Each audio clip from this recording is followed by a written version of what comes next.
Love and a 45 is a 1994 released crime road movie directed by C.M. Torkington. Yeah, it stars Gil Bellows and Renee Zellweger as Watty and Starlene, who are lovers who live a life of crime. They rob convenience stores and live in a trailer. That's it. That's what they spend their time doing.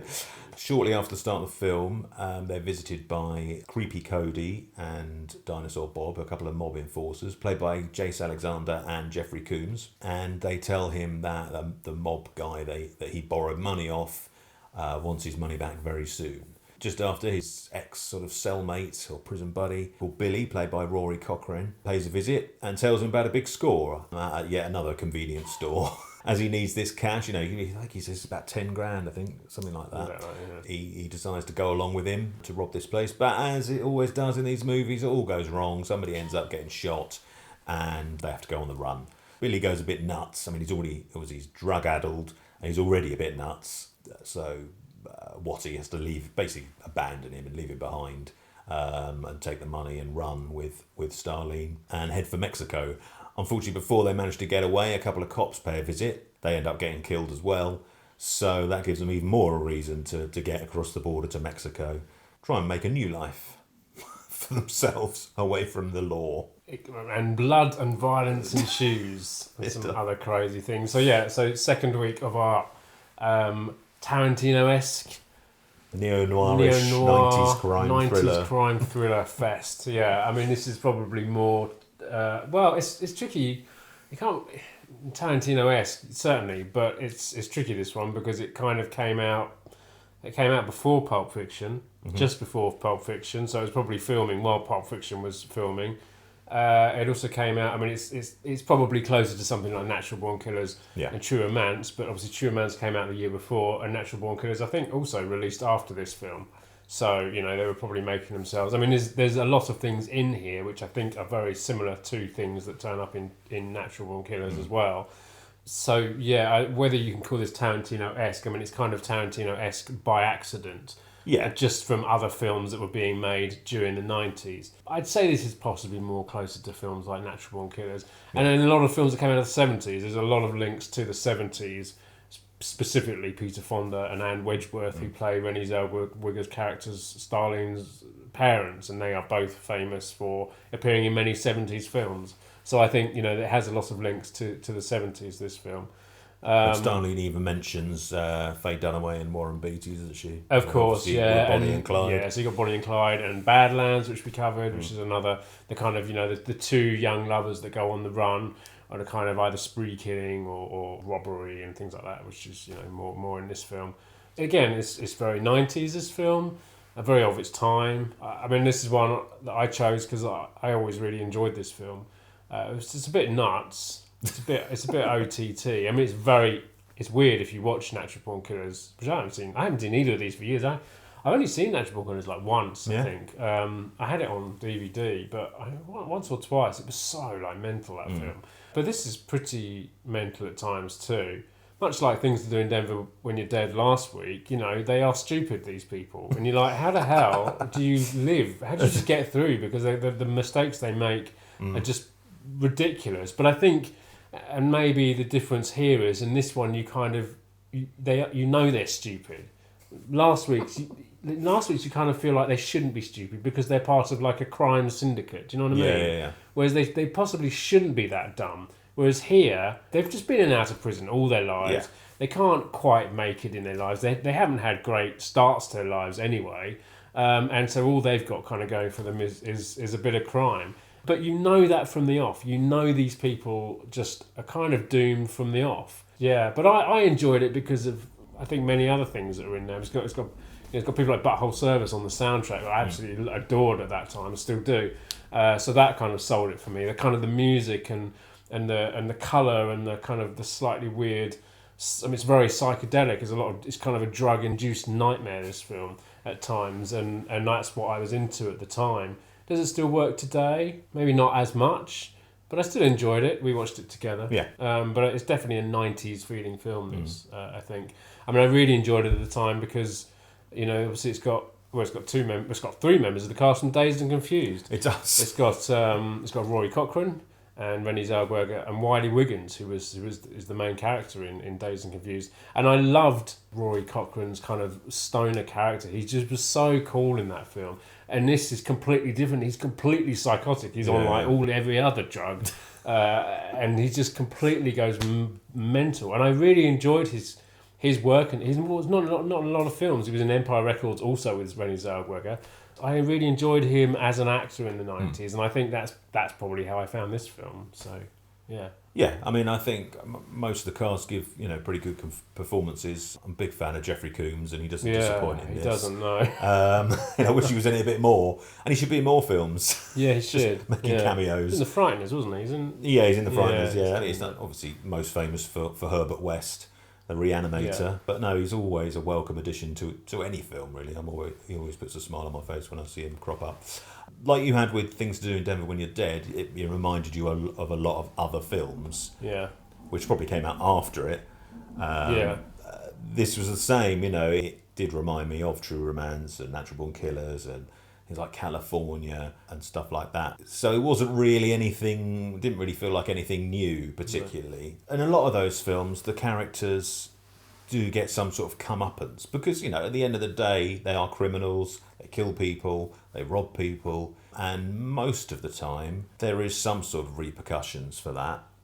Either they die at the end, or one of them dies, or something happens.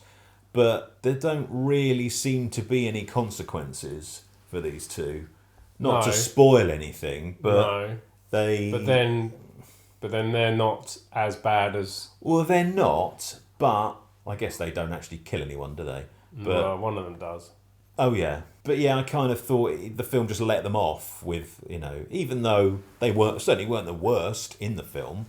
They weren't spree killing, and they don't exactly commit many robberies during the course of the film. But that is, it's well established that that's what they do.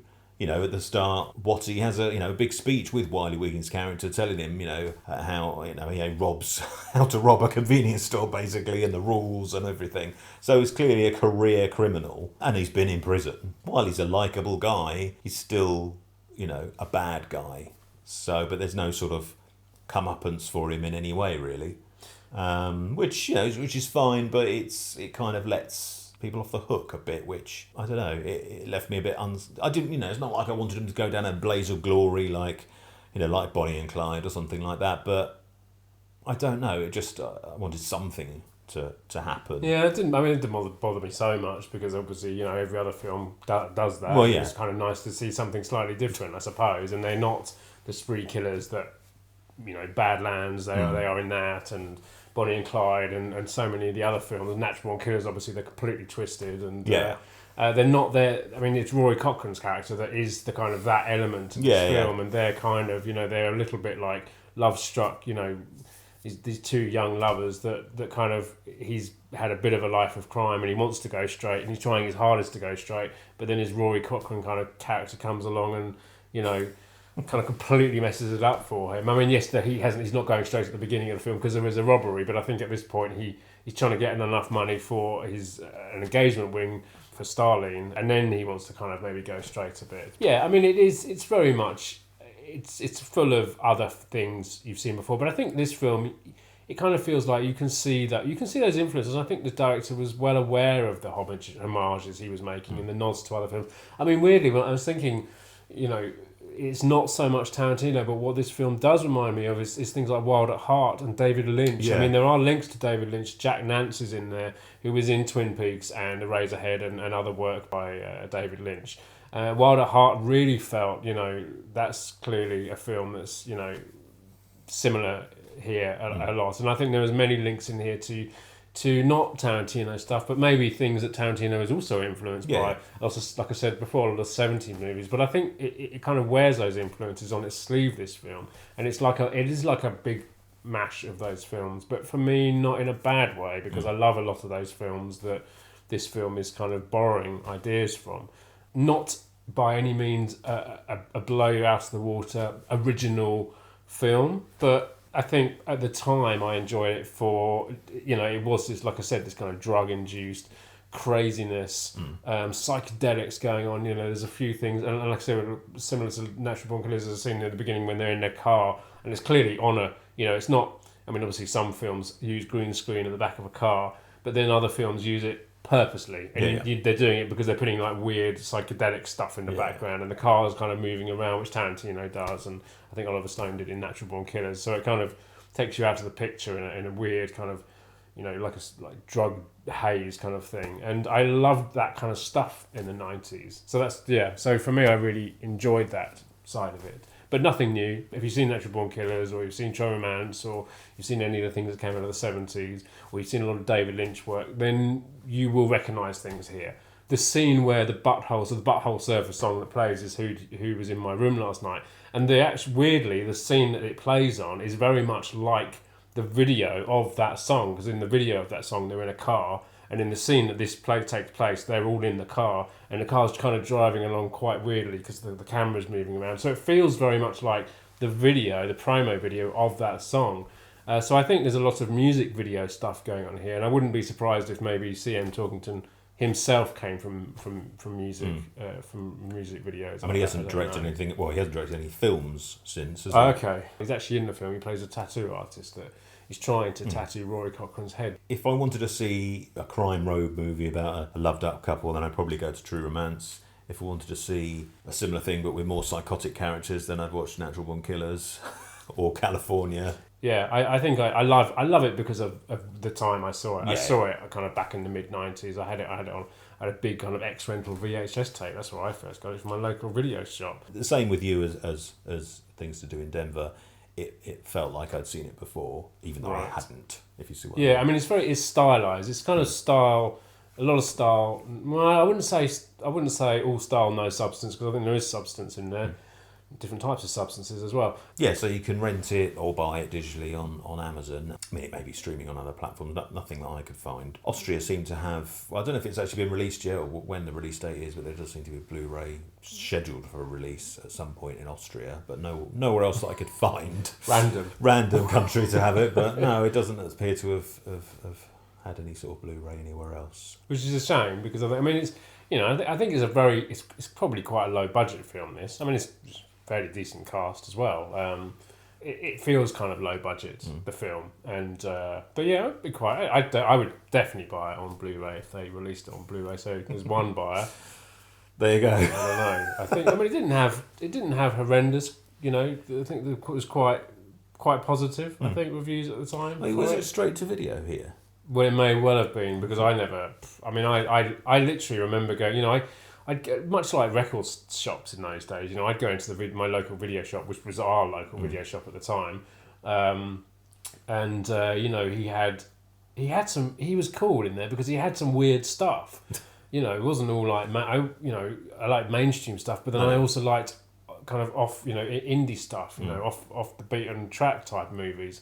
And this was clearly one of those, but he had a lot of kind of X-Rental stuff, so you get to buy the video, and I think, I don't remember what the cover was. It wasn't the cover that there's like a cover with like 4 squares. That's not the cover that I had, but I just seem to remember thinking, well, that looks interesting, and it's got the guy from Dazed and Confused, Rory Cochrane. I watched it so many times when I was younger. And that was Love and a 45. And as always, if you enjoyed the video, let us know in the comments below. Hit the subscribe button up there and don't forget to push the bell for notifications. There's other videos to check out over there. Come and find us on social media and join us again next week for another video.